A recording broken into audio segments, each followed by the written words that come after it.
One thing people should understand about love is the fact that they're experiencing it or they're even talking wrongly about it.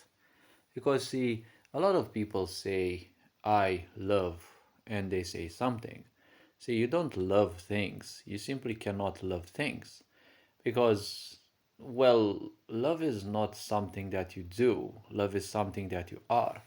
See, love is a vibration, but I don't want to use this word. Love, in a way, is a dimension, it is a way of grace. Grace is let's say, an aspect of creation, of divinity.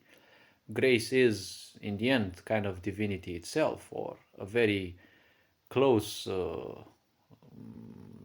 let's say, power of creation. When one feels grace, they simply cannot say, I love something or I love you. See, when you say I love you, what the point of I love you is, you're suffering from a certain bypassing of psychological perceptions. Because when one says I love something, what they don't take into account in most situations is that at the same time they say I hate something else, right? Because love and hate, they are, well, even though they are opposites, in a way, ultimately, they are kind of the same thing. It is one in the same energy, but let's say in a more different perception. See, at the level of ignorance, love is very fake, but hate is very not only profound, but it is also very, let's say, truthful.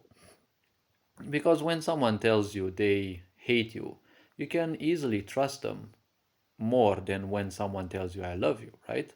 In a world of ignorance where people are disconnected from their emotions, you can't expect that one of those people tells you I love you. Well, you can't expect that to be much of a reality. If someone doesn't have a good opinion of themselves, if someone can't take or refuses to take care of themselves, obviously they're not going to do it for you.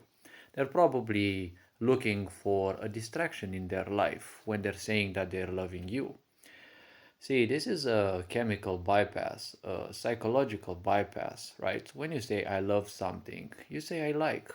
Like and dislike are the bane of anyone's existence because when you use your discriminatory mind to put labels that you like something or you don't like something and this and that is not love. See, love means accepting everything and anyone the way they are. But love doesn't mean you're a slave. Love doesn't mean you give up your existence, brainlessly. Love means accepting people the way they are. See, love is something that makes you a true warrior because when you love everyone the way they are, you know how people are. And when you function by grace, by true grace, you know that there is something called the laws of physicality. If some people want to harm you, you will fight against them. It is part of love because ultimately, love means accepting everything and, living in a level of communion. If some people want to harm you, it's not just you that they want to harm, they want to harm anything that is similar to you. So, love means that you will become ultimately a warrior towards that because you will want balance and calmness. And if people want to harm you, well, you'll either give up on fighting in a way because you know that giving up your calm for them is not going to be much. Some people, when they are part of grace, they simply can die a graceful death, even if they are killed, which is one of the worst, let's say worse, not worst, worst ways of leaving this physical world. Some people can even fight. Yes, you can fight, you can be a fearsome warrior, even if you are graceful. Because grace is a certain dimension. When one touches this dimension of existence, everything changes in them, and all of these ideas, especially meaning, fades extremely uh, for them. Fades a lot for them. Not entirely necessarily, but the more one gets in touch with grace, meaning becomes more and more irrelevant because grace ultimately, the more grace one has, it's basically a perfect synonym for one becoming enlightened, one becoming aware. To become enlightened means to become more and more knowledgeable of how fool you are to give so much attention to the mind, The mind is an engine of creation. Whatever you put into it, it will create. That's why the more you think of certain things, the more they will be in your mind. And the more you want to suppress them, the more they will crumble you down because the mind will constantly create. When you want to suppress something, it means you're forcing your mind to think only about that. But this is not something most people will tell you. So, well, in a sick society, most people don't know that. And the people who know that, if they want to keep you ignorant, they will obviously teach you in reverse. Because when thoughts overwhelm you, you want to suppress them. When you suppress them, you're telling your mind you must only create more of these thoughts, and everything else is forbidden. And the mind is just a machine. It will, mindlessly follow the instructions that you give because it is exactly like a computer. It functions in the same dimension that computers function.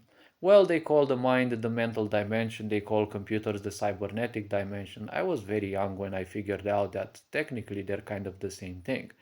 Most likely not entirely, but they are very, very similar. See, the point is very simple. In life, one has to understand several things. But what I wanted to tell you here in this specific video is that don't invest too much into this idea of meaning because when you put meaning on something, you will invest emotionally into something and you can only invest into I like or I dislike. When you join either of the sides, you cannot be love because love means accepting it the way it is. You accept people the way they are, but it doesn't mean you will slaver for them. It doesn't mean you will be worshipping them necessarily. Loving someone means you let them be the way they are. If they want to be self destructive, that is their pain, that is their karma. It's not yours for the taking. See, they have been taking you away from this idea of true love because once you no longer feel true love, you distance yourself from grace. Once there is no grace in your life, you will start inventing it. And when you invent something you don't know or you no longer perceive, you will create all sorts of pieces of meaning because they're not gonna be anything else. They're just gonna be useless meaning. That's why you have in a lot of cultures nowadays, in the latest hundreds, if not thousands of years of ignorance that we've been living, you will see hundreds of types, dozens of types of love, subtypes of love, and the such. There is only one single dimension of love. There is nothing else. Attachments and the such, they are only pieces of meaning. You're trying to replicate love. You're trying to understand love. Love is not something that you understand. It is just like life. You can give them definitions, but they will not work. Anyone you ask what life is, no one can simply answer it. You ask the highest yogis, the people who have the greatest knowledge, the people who are even permanently connected to Akash. They cannot tell you what life is. They will tell you life doesn't have a purpose. Life simply exists and that's it. When people become slaves of their mind, everything must have meaning, else they cannot accept it. Because, well, when you reach this level, you are almost at the bottommost levels of one's existence. A sick society wants you to be there because once you are there, you're easily gonna give your power to everyone. Because when something doesn't make sense to you, what do? You ask questions. And you can seek the answers within, or you can take the easy path and ask others. When you require others, in a way, you are kind of their slave because you have to give up some of your personal power. In a sick society, giving your personal power, your depersonalization, your de-strengthening or weakening of yourself, your existence, is what a sick society needs. Because once you feel weak, you feel dependent on others, and narcissists, sociopaths, and the such require this much control. So, these being said, love is a dimension that people can touch. It may take more or less for different individuals, but spirituality is a field where everyone is equal.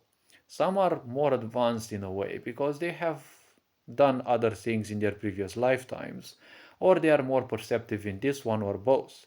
But previous lifetimes, I'm not interested much in taking into account in these videos. So the point is, whatever one is, spirituality is equal for everyone.